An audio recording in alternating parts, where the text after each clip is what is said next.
وما كان لهم من أولياء ينصرونهم من دون الله ومن يضلل الله فما له من سبيل استجيبوا لربكم من قبل أن يأتي يوم لا مرد له من الله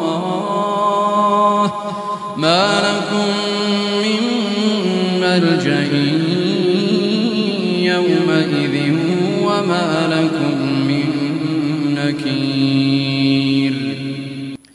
فإن أعرضوا فما أرسلناك عليهم حفيظا إن عليك إلا البلاغ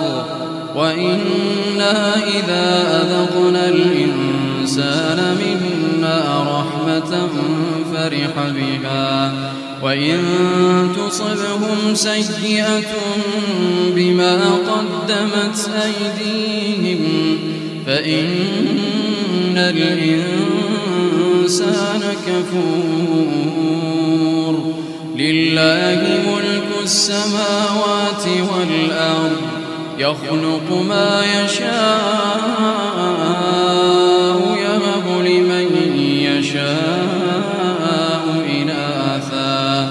ويهب لمن يشاء الذكور أو يزوجهم ذكرانا وإناثا ويجعل من يشاء عقيما إنه عليم